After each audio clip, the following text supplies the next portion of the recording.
Hello friends, कैसे हैं आप सब। आई होप सभी बच्चे बहुत अच्छे से क्लासेस को अटेंड कर रहे होंगे। तो बच्चों, आज हम लोग इंग्लिश ग्रामर की क्लास नंबर 8 अटेंड करेंगे और प्रोनाउन का पार्ट 2 आज हम सभी सीखेंगे। और आज आपको 20 क्वेश्चन प्रोनाउन के दिए जाएंगे। तो बच्चों, यहाँ पर आप देखिएगा प्रोनाउन का पार्ट 2, ठीक है। चलेगा, स्टार्ट करेंगे। आते हैं अपने पहले प्रश्न की तरफ। अपना पहला प्रश्न है आई लव माई सेल्फ। अब आपको बताना पड़ेगा कि यहाँ पे जो माई सेल्फ वर्ड है वो क्या है। प्रॉपर प्रोनाउन है, रिफ्लेक्सिव प्रोनाउन है, पोजेसिव प्रोनाउन है या रेसिप्रोकल प्रोनाउन है। फटाफट आंसर करें बच्चों आप लोग। आपके सामने ऑप्शंस हैं, दिख रहा है ना। Proper pronoun, reflexive pronoun, possessive pronoun या रेसिप्रोकल प्रोनाउन। तो बच्चों ध्यान रखिएगा, बहुत से ऐसे एग्जाम्स होते हैं जहाँ पर ऐसे पहचानने वाले क्वेश्चंस भी आते हैं। ओके। और हम सभी लोग इंग्लिश ग्रामर के किसी भी टॉपिक को हर एग्जाम के दृष्टिकोण से ध्यान में रखते हुए पढ़ रहे हैं, इसलिए आपको ये नहीं समझना पड़ेगा कि किस प्रकार के क्वेश्चंस ही आपको एक निश्चित प्रकार के प्रश्न को नहीं अटेंड करना है। हर तरीके के प्रश्न आपको मिलेंगे। बिल्कुल सही, हाँ बिल्कुल बच्चे आंसर करते रहें। बिल्कुल बी वाले बच्चे आप सभी करेक्ट हैं। तो यहाँ पर आपको देख पा रहे हैं रेसिप्रोकल प्रोनाउन नहीं है, ये पोजेसिव प्रोनाउन भी नहीं है, प्रॉपर प्रोनाउन भी नहीं है। आपको ध्यान रखना पड़ेगा, रिफ्लेक्सिव प्रोनाउन को एम्फेटिक प्रोनाउन भी कहा जाता है और जो है ये आपके सेल्फ प्रोनाउन भी कहलाते हैं, माई सेल्फ। ओके। ये रिफ्लेक्सिव प्रोनाउन, एम्फेटिक प्रोनाउन जब सब्जेक्ट के साथ रहें तो रिफ्लेक्टिव, एम्फेटिव और सब्जेक्ट के बाद में रहें तो रिफ्लेक्सिव प्रोनाउन कहलाते हैं, ठीक है। बिल्कुल सही, पोजेसिव प्रोनाउन नहीं होंगे यहाँ पर। पोजेसिव प्रोनाउन जैसे हिज होता है, हर्स होता है, आवर्स होता है, योर्स होता है, माइन होता है, देयर्स होता है, ये सब आपके पोजेसिव प्रोनाउन होते हैं। और प्रॉपर प्रोनाउन आप जानते हैं, ठीक है, कि प्रॉपर नाउन होता है, प्रॉपर प्रोनाउन नहीं होता बल्कि पर्सनल प्रोनाउन होता है। और रेसिप्रोकल प्रोनाउन दो होते हैं जिसको ईच अदर और वन अनदर कहा जाता है। दो लोगों के लिए ईच अदर, दो से अधिक के लिए वन अनदर। तो मुझे लगता है बच्चों आपका अच्छे से सारा रिवीजन हो गया होगा। बी जो है, बी ऑप्शन वाले बच्चे आप सभी लोग करेक्ट हैं। Let's come to question number 2। देखते हैं क्वेश्चन नंबर 2 में आपको मिल रहा है one must do one's duty. यहाँ पर आपको 4 ऑप्शन मिलेंगे। 4 ऑप्शन में से आपको बताना पड़ेगा कि क्वेश्चन में देखिए कह रहा है कि one must do one's duty, none but a fool will do it और सम आर बॉर्न ग्रेट। यहाँ पर आपको बताना पड़ेगा वन, नन और सम, ये जो आपके वर्ड लिखे हैं ये कौन से प्रोनाउन है। Your options are definite pronoun, indefinite pronoun, possessive pronoun और डेमोन्स्ट्रेटिव प्रोनाउन। तो बच्चों आंसर करिएगा। क्वेश्चन नंबर 2 का आंसर करें। Which one is the correct option of this question. Question number 2, one, none, some, ये कौन से प्रोनाउन है। तो देखिएगा, आपको ध्यान है ना, पोजेसिव प्रोनाउन नहीं है, डेमोन्स्ट्रेटिव नहीं है। इनडेफिनिट प्रोनाउन और डेफिनिट प्रोनाउन की अगर हम सभी बात करें तो डेफिनिट प्रोनाउन जो होते हैं वो किसी निश्चित को जो है दर्शाते हैं, लेकिन इनडेफिनिट प्रोनाउन जो होते हैं वो आपके अनिश्चित। तो अगर हम आपसे कहें वन, हम आपसे कहें नन, ठीक है, सम, और आप देखिएगा एनी, ठीक ना, और आप देख पाते हैं ऑल, नो, ये कुछ ऐसे जो है वर्ड हैं जिनको अगर आप जो है पर्टिकुलर यूज़ करें तो ये आपका कोई डेफिनेशन नहीं देगा या कोई जो है पर्टिकुलर पर्सन को या जो है पर्टिकुलर थिंग को नहीं इंडिकेट करेगा। इनडेफिनिट यानी कि कोई भी अनिश्चित। तो बिल्कुल सही, बी वाले बच्चे आप सभी लोग करेक्ट हैं। बी वाले है ना, बी ऑप्शन इनडेफिनिट प्रोनाउन है ये सब, ठीक है। ऐसे क्वेश्चन भी दिए जाते हैं, आप देख पा रहे हैं। वन अगर सब्जेक्ट हो तो इसका पॉजेसिव प्रोनाउन वंस होता है, पॉजेसिव एडजेक्टिव, और नन है तो नन भी आपका इनडेफिनिट है, सम भी इनडेफिनिट है। ओके, बहुत अच्छे, आगे बढ़ जाएंगे क्वेश्चन नंबर 3 पर। Which of the following sentences is not correct. आपको बताना पड़ेगा कि कौन सा इसमें से करेक्ट नहीं है। Your options are my brother went to the pictures last night, I was not much surprised at the news, और आप देख पाते हैं one must take care of his health या you are elder to me. आपको बताना है कि इसमें से कौन सा करेक्ट नहीं है। Which one is incorrect of the following sentence. Okay, और we can say is not correct. Option number A, B, C, D. बिल्कुल आंसर करते रहे बच्चों, यहाँ से है ना। हाँ बिल्कुल, yes you all are right. ठीक है, आपको दिख रहे हैं ना कि यहाँ पर जो है ए ऑप्शन आपका आंसर नहीं होगा, यानी कि ए तो करेक्ट है। ओके, आगे बढ़ जाएंगे। बी भी करेक्ट है, यहाँ कोई प्रोनाउन आया ही नहीं है आई के अतिरिक्त।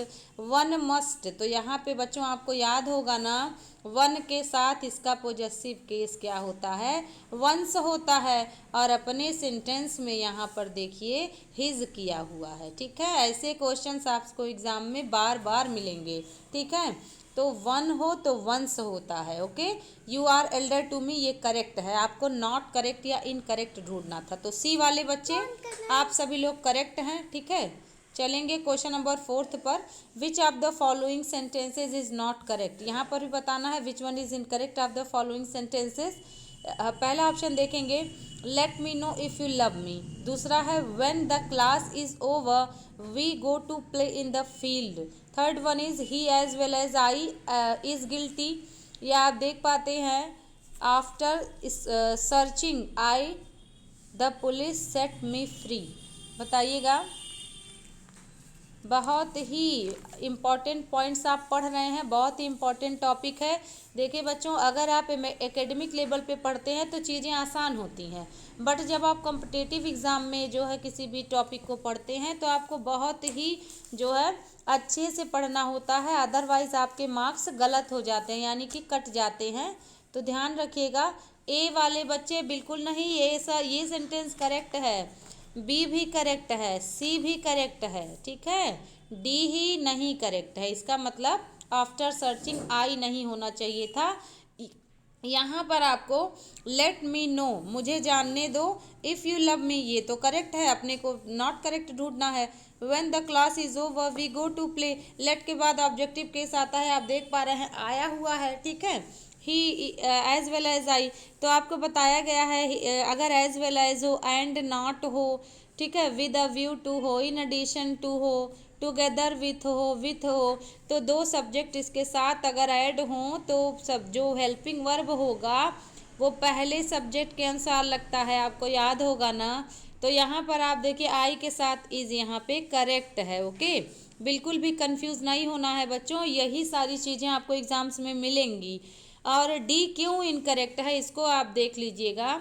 तो यहाँ पर आफ्टर सर्चिंग आई, तो मैंने सर्च किया कि मुझे पुलिस ने सर्च किया, तो पुलिस ने मुझे सर्च किया और मुझे सेट मी फ्री यानी कि मुक्त कर दिया। तो ऑप्शन डी अगर आप देख पा रहे हैं तो ऑप्शन डी में आपको मिलेगा आफ्टर सर्चिंग मी। ठीक है, आई नहीं करेक्ट होगा, यहाँ पर सर्चिंग का ऑब्जेक्ट मी बनेगा, यानी कि I will be used in objective case. Okay, तो आपको यहाँ पर आफ्टर सर्चिंग मी मतलब मुझे सर्च करने के बाद या मेरे बारे में सर्च करने के बाद पुलिस ने मुझे सेट मी फ्री यानी कि फ्री कर दिया, मुक्त कर दिया। Understood? I think you all are right, you all are getting my points. ठीक है, let's come to question number 5। ठीक है, which of the following sentences is not correct. तो बच्चों फिर वही आपको मिल गया, ऐसे क्वेश्चंस जो मैंने आपके लिए तैयार किए हैं। तो मैंने बहुत सारे एग्जाम्स के क्वेश्चंस को देखा और फिर मैंने आपको उन तरीके के क्वेश्चंस बना के दिए हैं जो आपके लिए इम्पोर्टेंट हो सकते हैं। और एक जो है क्वेश्चन में 4 क्वेश्चंस मैंने इंक्लूड करने की कोशिश की है ताकि आपको 4 अलग अलग पॉइंट्स याद रहें और उस पर प्रैक्टिस हो। ठीक है, तो आप क्वेश्चन नंबर 5 में आंसर करें। It is requested to let me sleep now, it is I who is in love with you, this book is sold well, the boys found me laughing. कौन सा ऐसा ऑप्शन है जो आपको लगता है कि ये इनकरेक्ट है, इट मीन्स करेक्ट नहीं है। तो अगर आप देखिए it is requested to let me sleep now, तो आपको पता है ना कि लेट के बाद मी आता है, चाहे जहाँ पर लेट मिल जाए, चाहे आपको लेट सब्जेक्ट के स्थान पे मिले चाहे ऑब्जेक्ट के स्थान पे मिले, आपको हमेशा लेट मी ही, लेट हर, लेट देम यही सब मिलेगा। ठीक ना, it is I who is in love with you, तो पहला ऑप्शन आपका करेक्ट निकला ना, अपने को इनकरेक्ट ढूंढना है। चलिए चलते हैं ढूंढते हैं। इसके बाद देखिएगा इट इज़ आई हूँ इन लव विथ यू, यहाँ पर आपको ध्यान रखना पड़ेगा। इट इज़ आई आपको बताया गया है ना कि जो हूँ होता है वो अपने पहले वाले जो है सब्जेक्ट के अनुसार हेल्पिंग वर्ब को फॉलो करता है। तो इट इज़ आई ना होकर के इट इज़ आई हूँ इज़ ना होकर के क्या होना चाहिए इट इज़ आई हूँ आई एम होना चाहिए। समझ पा रहे हैं ना, आई के अनुसार हेल्पिंग वर्ब लगेगा, ठीक है।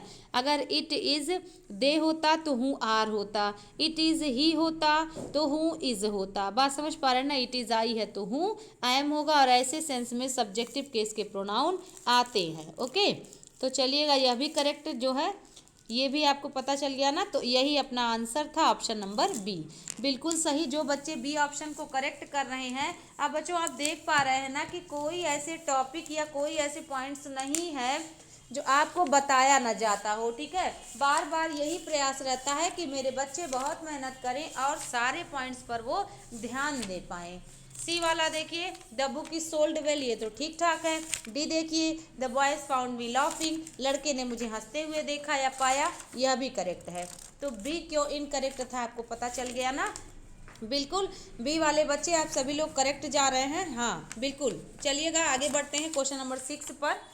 His answer was such which I expected. अब आप बताइएगा, his answer was such which I expected. अब आपको मिल जा रहा होगा ना कि 6 में किस पार्ट में एरर है। आपको बताया गया था ना कि सच के साथ या तो आए जाएगा या तो दैट आएगा, कभी भी विच का प्रयोग नहीं होगा। बिल्कुल सही, बी वाले बच्चे आप सभी लोग करेक्ट हैं। सच के बाद हमेशा जब जो है, ठीक है, सच के बाद हमेशा दैट होता है या एज होता है, लेकिन विच का प्रयोग नहीं होगा। His answer was such that I expected. अब दैट आई एक्सपेक्टेड, चूंकि एक्सपेक्ट आया है इसलिए दैट लगेगा। ओके, अब आप ऐसे भी कर सकते थे, आई एक्सपेक्टेड दैट, इसके बाद जो है ऐसे क्वेश्चन भी हो सकता था, बट आप याद रखिएगा सच के साथ विच नहीं होता, कभी भी दैट का प्रयोग ही होता है। ओके, बहुत अच्छे, इसमें तो कोई बच्चा गलत नहीं कर रहा है। क्वेश्चन नंबर 7 देखेंगे, the parents are never fed up with his children, इसको बता दीजिएगा। क्वेश्चन नंबर 7 पे आंसर करिएगा। The parents are never fed up with his children. Parents जो है कभी भी अपने बच्चे से छुटकारा पाना नहीं चाहते हैं। तो आप बताइए क्या करेंगे आप। ए पार्ट में, बी पार्ट में, सी पार्ट में, किस में एरर आपको मिल रहा है। बिल्कुल सही, yes you all are right, ठीक है। हिज नहीं होगा, जिस बच्चे का आंसर, ठीक है, THEIR होगा, ठीक है। अब हिज क्यों होगा, हिज क्यों नहीं होगा, देखिएगा पेरेंट्स आपका प्लूरल है, तो आप एक जो है मैस्कुलिन जेंडर के प्रोनाउन को कैसे प्रेफरेंस दे सकते हैं। तो आपको ध्यान रखना पड़ेगा THEIR यानी कि देयर, क्योंकि पेरेंट्स क्या है, प्लूरल है। Okay, let's come to question number 8. Ask for, you are getting tomorrow and you shall, ask for, इसके बाद कह रहा है tomorrow and you shall find me a grave man. अब आप बताइएगा, आस्क फॉर मीन्स होता है मांगना, ठीक है, याद रखिएगा ये फ्रेजल वर्ब है। अगर आस्क के साथ फॉर हो तो इसका मतलब होता है मांगना। अब आप देख पा रहे हैं ना, यहाँ पर आपको ऑप्शन मिल जाएगा। ऑप्शन देखिएगा, ऑप्शंस हैं आपके आई, मी, शी और हिज। बताइए कौन सा केस लगेगा प्रोनाउन का। आस्क फॉर आई करेंगे, आस्क फॉर मी करेंगे, ask for she, ask for his, क्या करेंगे। देखिए कह रहा है कि मुझे जो है आस्क फॉर, उसके बाद कह रहा है tomorrow and you shall find me grave man, ask for me. बिल्कुल सही बच्चों, ऑब्जेक्टिव केस के प्रोनाउन को यूज़ करना है, ठीक है। जैसे आप कहते हो ना, लेट मी हेल्प यू, ठीक है, डोंट मेक मी, क्या कहते हैं आप, एंग्री, या don't make me B full. यहाँ पर ऐसे सेंस में आपको ऑब्जेक्टिव केस, आस्क फॉर मी मतलब मुझे जो है कल का टाइम जो है मांगो, और जो है तुम देख पाओगे कि मैं कितना ग्रेव मैन बने गंभीर आदमी हूँ, ठीक है। तो क्वेश्चन नंबर 8 में बी ऑप्शन बिल्कुल सही। आगे बढ़ जाएंगे क्वेश्चन नंबर 9। यहाँ पर आप देख पा रहे हैं कि क्वेश्चन नंबर 9 में ही, आई एंड यू, इसके बाद हैव कमिटेड अ सिन। यहाँ पर आपको मिल रहा है कि ऐसे सेंस में आपको 231 और 123 बताया गया था। तो आपने ये तो देख ही लिया कि यहाँ पर क्या होना चाहिए था। देखिए 2, 3, 1 अगर करेंगे आप, तो यहाँ पर आपको जो है पॉजिटिव सेंस में लेते हैं, और अगर 123 करते हैं तो निगेटिव सेंस में, तो अपराध की बात हो रही है, पाप करने की बात यहाँ पे कह रहा है। हैव कमिटेड ए सिन, मतलब हम लोगों ने कोई पाप या कोई गलत कार्य किया है। That's why we will use that, क्या यूज करेंगे, आई यूज करेंगे, यू यूज करेंगे एंड ही यूज करेंगे। आप समझ पा रहे हैं ना, निगेटिव सेंस में जो है 123 यूज होता है। क्वेश्चन नंबर 10 देखेंगे, बिटवीन यू एंड आई, फिर कह रहा है the probably want come at all, इसको बताइएगा क्या करेंगे आप। Between you and I, question number 10 के आंसर को आप करते रहेंगे, आंसर करिएगा यस द प्रोबेबली, ठीक है। तो क्वेश्चन नंबर 10 आप देखिएगा, बिटवीन, आपको याद है ना, बिल्कुल सही। कौन से बच्चे, हाँ बिल्कुल आप देख पा रहे हैं ना कि बी ऑप्शन करेक्ट होगा, यू एंड मी होगा। आपको बताया गया ना कि बिटवीन के साथ हमेशा आपको क्या करना पड़ता है, ऑब्जेक्टिव केस के प्रोनाउन को लाना पड़ता है, ठीक है। सारे पॉइंट्स आपको बताए गए हैं बच्चों, आपका रिवीजन करना हमारा काम है और पढ़ना आपका काम है, ठीक है। बताइएगा, बिटवीन यू एंड मी होगा, बिल्कुल सही, ठीक है। तो क्वेश्चन नंबर 10 का आंसर बी होगा, ओके। बहुत अच्छे, आगे बढ़ जाएंगे क्वेश्चन नंबर 11 पर। ही enjoyed one self at the party, तो यहाँ एंजॉयड को आपको चेंज करना है, enjoyed herself करेंगे, या enjoyed oneself कर देंगे, या ही enjoyed himself कर देंगे, या no improvement करेंगे। जैसा कि आप जानते हैं, एक्विट हो गया, एडमिट हो गया, अवेल हो गया, enjoy हो गया, बहुत से ऐसे वर्ड्स हैं जिसके बाद हमेशा जो है हम सभी ऑब्जेक्टिव रिफ्लेक्सिव प्रोनाउन यूज़ करते हैं। तो यहाँ पे ही के अनुसार बिल्कुल सही, बहुत बढ़िया, बहुत अच्छा प्रयास है आप लोग का। सी वाले बच्चे बिल्कुल आप सभी लोग करेक्ट हैं।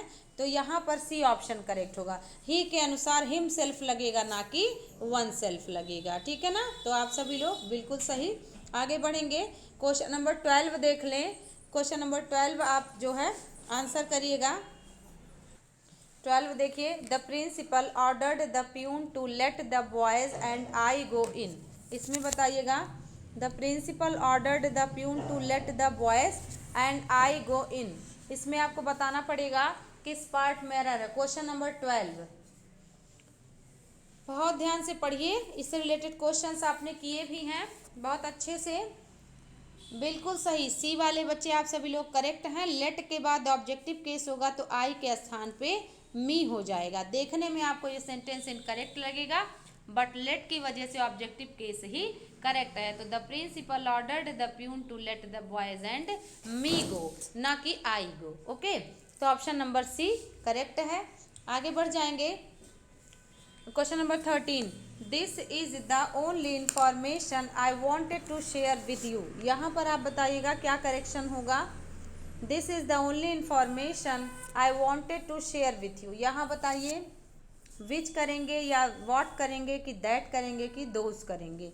अंत में आप लास्ट अपना जो है ज़रूर से ज़रूर बताइएगा। इसको ध्यान रखिए बच्चों, अगर द ओनली आ जाए, द सेम आ जाए, ठीक है, ऑल आ जाए, नन नथिंग आ जाए, ठीक है ना, नथिंग आ जाए, तो ऐसे सेंस में आप हमेशा क्या करते हैं, दैट प्रोनाउन को ही यूज़ करते हैं, ओके।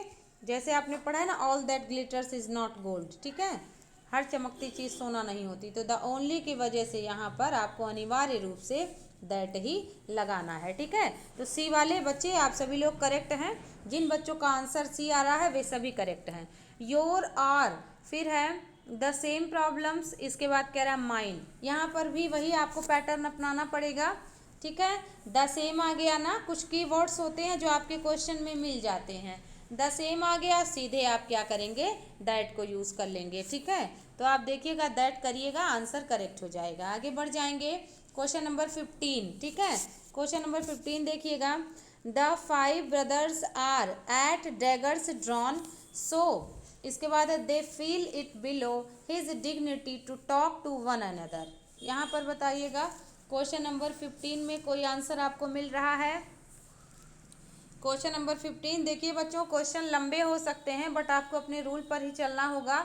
देखिए, द 5 ब्रदर्स, यहाँ पर सब्जेक्ट प्लूरल है, more than 2, eight draggers drawn मतलब होता है बड़े नज़दीकी से, मतलब जो है बहुत जो है खंजर टाइप का होता है, डैगर्स ड्रॉन मतलब खंजर। फिर है so they feel it below his dignity to talk to one another. अब आप देख पा रहे हैं कि 5 लोग हैं तो वन अनदर आया है। आप देखते हैं कि 2 से अधिक होता है जब तो वन अनदर, और 2 हो तो ईच अदर। अब आप देख पा रहे हैं तो गलती हुई कहाँ। आप देखिए सब्जेक्ट दे आया, क्योंकि 5 लोग हैं इसकी वजह से दे आया, बट पोजेसिव एडजेक्टिव आपका या पोजेसिव जो है केस नहीं आया, जो है हिज, तो हिज ना होकर के देयर होना चाहिए। आप समझ पा रहे हैं ना। तो सी पार्ट में एरर है, ठीक है। सी वाले बच्चे आप सभी लोग करेक्ट हैं। सी पार्ट में देयर डिग्निटी होनी चाहिए, क्योंकि 5 लोग हैं, सब्जेक्ट दे है। ओके, क्वेश्चन नंबर 16 देखिएगा। यहाँ पर आपको मिल रहा है you say it's your problems but I say it's my also, it's mine also, it's myself या इट माई ऑल्सो। बताइएगा इट्स माइन ऑल्सो कौन सा करेक्ट करेंगे। देखिए कह रहा कि यू से योर प्रॉब्लम्स बट आई से, तुम कहते हो कि ये तुम्हारी समस्या, लेकिन मैं कहता हूँ मेरा भी है। तो यहाँ पे आपको कौन सा A B C D answer करते रहे। क्वेश्चन नंबर 16 बी ऑप्शन बिल्कुल सही। बी वाले बच्चे आप करेक्ट हैं। देखिए पोजेसिव प्रोनाउन यहाँ पे आया है, तो आप भी यहाँ पर इट्स माइन मतलब इट इज माइन ऑल्सो, यह मेरा भी है तो माइन होगा, क्योंकि यहाँ पर विदाउट नाउन आ रहा है तो पोजेसिव प्रोनाउन होगा। Let's come to question number 17 our dog may look fires या फियर्स मतलब होता है उसको बोलते हैं हम लोग ना कि बहुत ज़्यादा क्या कह सकते हैं, डेंजरस या फिर खूंखार, ठीक है। डेंजरस खूंखार, बट के बाद फिर कह रहा है would not hurt a fly, लेकिन ये क्या नहीं है, एक मक्खी तक नहीं मार सकता। तो यहाँ पे आपको पता चल रहा है ना डॉग क्या है। डॉग एक आपका एनिमल है, और एनिमल के लिए आप क्या यूज़ करते हैं, इट यूज़ करते हैं। इट्स बेसिक जो पॉइंट दैट नहीं करेंगे, इट करेंगे, बी ऑप्शन, ठीक है।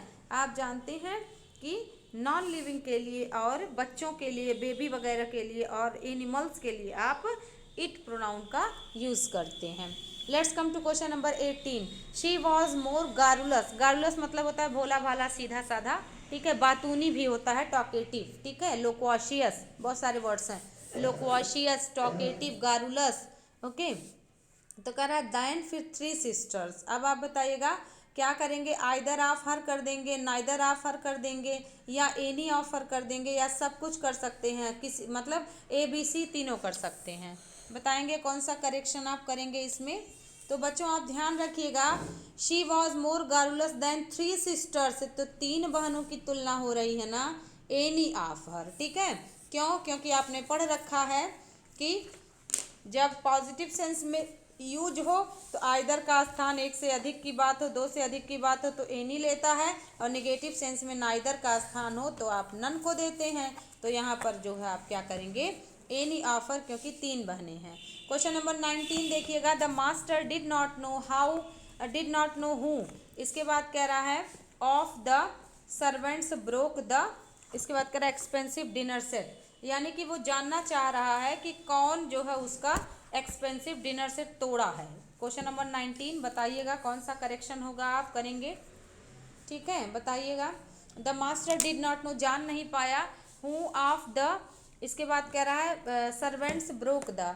तो यहाँ पर आपका नो एरर वाले बच्चे नहीं, बिल्कुल नहीं, नो एरर नहीं होगा, एरर तो है, ठीक है। याद रखिए मैंने आपको बताया था कि जब चॉइस दिया हो तो पर्सन के लिए विच का प्रयोग किया जा सकता है, याद आ गया ना।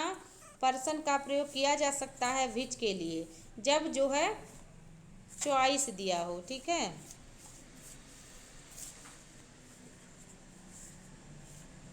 चॉइस दिया हो तो आप कर सकते हैं विच का प्रयोग। अब आपको मिल गया विच ऑफ द सर्वेंट्स, यानी कि दोनों नौकरों में से कौन नौकर इसने तोड़ा है, ठीक है। हूँ नहीं कर सकते आप, ओके।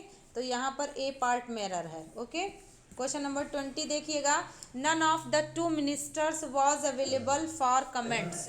तो आप देख पा रहे हैं यहाँ पर भी आपने देख लिया 2 आया है, और ये आपका जो है 2 है तो नाइदर आना चाहिए था, नन नहीं आना चाहिए था। तो यहाँ पर आपको मिल रहा है ना कि नन का प्रयोग नहीं करेंगे, आपको क्या करना पड़ेगा, नाइदर का प्रयोग करना पड़ेगा, क्योंकि 2 की जिक्र सेंटेंस में है, ठीक है। तो neither of the 2 ministers was available for comments, okay.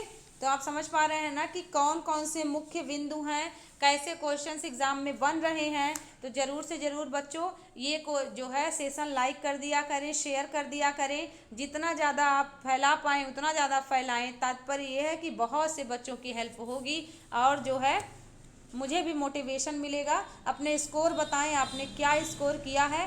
Thank you so much, thanks a lot. आपने बहुत अच्छे से सुना। ऐसे ही मेहनत करते रहें, खुश रहें, स्वस्थ रहें। Thank you so much.